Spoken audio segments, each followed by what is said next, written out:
వరంగల్ జిల్లా నర్సంపేట పట్టణంలోని IMA function హాల్లో ఎంఆర్పీఎస్ టీఎస్ రాష్ట్ర అధ్యక్షులు వంగపల్లి సీను ఆధ్వర్యంలో ఎంఆర్పీఎస్ ఎస్సీటీఎస్ వరంగల్ జిల్లా కమిటీ వేయడం జరిగింది. ఈ కమిటీలో వరంగల్ జిల్లా అధ్యక్షునిగా మైసీ శోభన్ బాబును ఏకగ్రీవంగా ఎన్నుకోవడం జరిగింది. జిల్లా అధ్యక్షునిగా ఎన్నికైన మైసీ శోభన్ బాబు మాట్లాడుతూ తనపై నమ్మకం ఉంచి తనకు జిల్లా అధ్యక్ష పదవిని కట్టబెట్టినందుకు వంగపల్లి సీను గారికి మరియు అధిష్టానానికి ఈ సందర్భంగా వారు ధన్యవాదాలు తెలిపారు.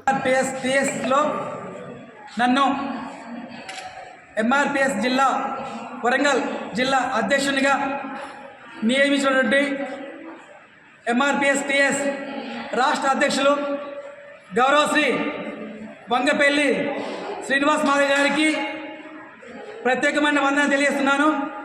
అలాగే నా యొక్క అధ్యక్ష పదవికి సహకరించినటువంటి రాష్ట్ర కమిటీ నా పై నాయకులందరికీ మనస్ఫూర్తిగా వందన తెలియజేస్తున్నాను. నాకు ఈ యొక్క జిల్లా అధ్యక్ష పదవికి నన్ను నమ్మి నన్ను గుర్తించి అప్పచెప్పిన నేను ఇప్పటి నుంచి ఎంఆర్పిఎస్ టీఎస్లో గౌరవశ్రీ వంగపల్లి శ్రీనారాయణ గారు ఏ కార్యక్రమం ఇచ్చినా కానీ అంకితభావంతో బాధ్యతాయుతంగా పనిచేసి జై భీమ్ జై మాదిగ. పారిశుద్ధ కార్మికులను పర్మనెంట్ చేయాలని వచ్చే నెల 13 తారీఖు నాడున హైదరాబాద్లో భారీ బహిరంగ సభ నిర్వహించబోతున్నాం. ఈ కేంద్ర రాష్ట్ర ప్రభుత్వాలు పారిశుద్ధ కార్మికులను చిన్న చూపుగా చూస్తుందనేది ఈ సందర్భంగా మేము గుర్తు చేస్తున్నాం.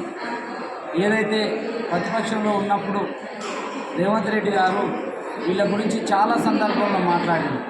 ఇవాళ ఇందిరమ్మ రాజ్యం అంటున్న రేవంత్ రెడ్డి గారు, నీతి నిజాయితీకు ఒక కమిట్మెంట్గా తీసుకుపోతున్న రేవంత్ రెడ్డి గారు మొట్టమొదట జీతం పారిశుద్ధ కార్మికులకు మొదటి జీతం వీళ్ళకే ఇవ్వాలని మేము ఎంఆర్పిఎస్ నుంచి డిమాండ్ చేస్తున్నాం. ఎందుకంటే మరిన్ని అప్డేట్స్ కోసం మా ఛానల్ని సబ్స్క్రైబ్ చేయండి.